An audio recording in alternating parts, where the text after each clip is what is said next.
Jean-François Malouin, je suis fondateur de Momentum R&D, qui est une entreprise qui implante du mentorat en organisation et qui aide les organismes avec l'innovation. Et ce soir, on vient d'avoir une belle table ronde à la Maison de l'Afrique. On avait une discussion pour identifier l'aspect actuel de l'Afrique numérique. Qu'est-ce que c'est le climat? Qu'est-ce que c'est le constat qu'on peut faire de la situation actuelle du numérique en Afrique? On peut remarquer à ce chapitre-là que Africa Web Festival a l'air d'avoir eu un bon effet auprès de la classe politique ivoirienne, qui était toute présente à Abidjan au AWF. Et ce soir, ici, les panélistes m'ont permis de comprendre différentes facettes du développement de ces technologies en Afrique, donc les différentes barrières à l'entrée, les différentes innovations qui sont en cours. Les nouvelles technologies sont maintenant indispensables.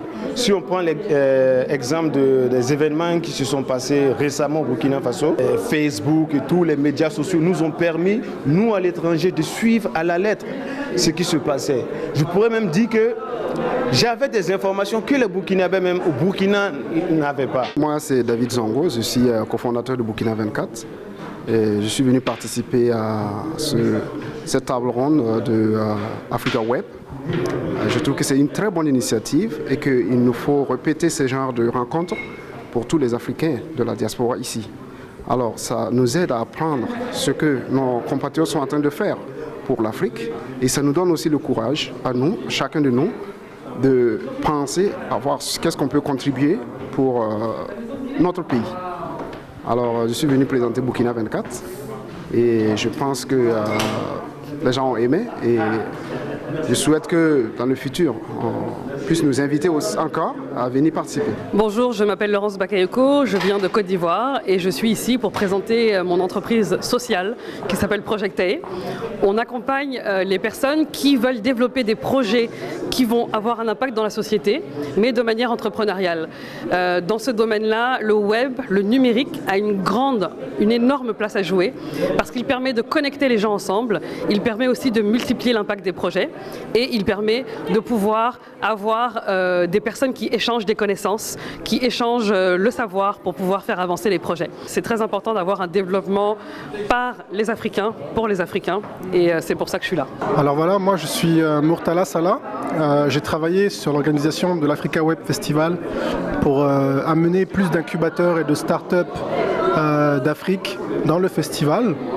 Et on a tenu à organiser un événement en simultané ici à Montréal pour souligner le premier festival web de l'Afrique. On a également pu avoir un témoignage de divers experts dans le domaine de l'art numérique, mais aussi des experts dans le domaine du panorama de l'art technologique et des entreprises technologiques africaines qui se sont exprimés et qui nous ont fait part des opportunités qui existent en termes de développement à long terme pour l'Afrique dans le domaine numérique.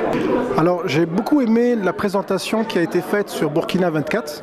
C'est un site que j'ai vu naître et qui aujourd'hui a une interface qui est très amicale, très facile d'utilisation et qui surtout, je trouve, est très professionnelle sur le plan journalistique. Je pense que sur le long terme, ça peut avoir de belles perspectives de développement, d'autant plus que la communauté burkinabé à l'étranger est une communauté qui utilise bien cette plateforme-là et donc plus il y a d'utilisateurs, plus ceux qui l'ont créé vont être capables d'aller de l'avant avec leur idée. Félicitations pour les organisateurs.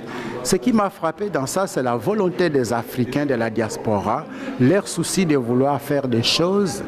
Et j'ai appris beaucoup de choses aussi dans ce qui se disait. Le problème qui nous touche en Afrique. De mon point de vue personnel, je suis en éducation.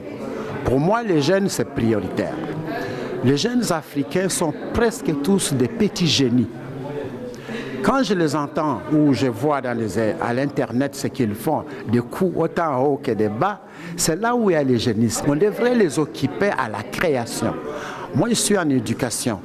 C'est quelque chose que je souhaite. Les gens qui ne sont pas éduqués, ils peuvent rien faire. Alors bonjour, je m'appelle Peter Boulos. Je suis un jeune étudiant à Concordia, présentement en génie logiciel. En fait, ma vision pour ce qui est de l'avenir de l'Afrique, c'est vraiment l'Afrique, c'est le futur. Hein. Il y a beaucoup de talents cachés, si on puisse dire. En tant qu'étudiant ici, et que aussi je travaille depuis 6 ans sur un projet qui touche vraiment tout ce qui est de l'art traditionnel africain. Alors vraiment, c'est le cœur de l'Afrique. Et en tant qu'Égyptien, je suis très content et j'ai un grand espoir dans ce qui va arriver pour l'Afrique et les jeunes Africains dans le futur. Les plateformes Internet et puis les plateformes web là, et puis les jeux vidéo, tout ça, nous sommes capables de les créer. Ce sont des choses que nous pouvons, avec un minimum, bâtir beaucoup. Pour ce qui est du projet qui m'a le plus intéressé, en fait, c'est très difficile à dire puisqu'ils m'ont tous pas mal intéressé, vraiment beaucoup. Mais celui que je pensais qui était assez important et assez bon, c'était peut-être celui de la plateforme web, donc Burkina 24, que j'ai trouvé vraiment fantastique. Elle permettra plutôt à engager plusieurs étudiants, journalistes, à créer de l'emploi, non seulement pour les journalistes, mais aussi tous ceux qui sont dans l'informatique, qui vont créer des choses à l'arrière de cette plateforme-là, qui vont être cachées et qui vont pouvoir faire avancer la technologie en même temps que faire donner des nouvelles au pays et au monde à l'extérieur de ce pays en direct. Et donc c'est vraiment une idée formidable.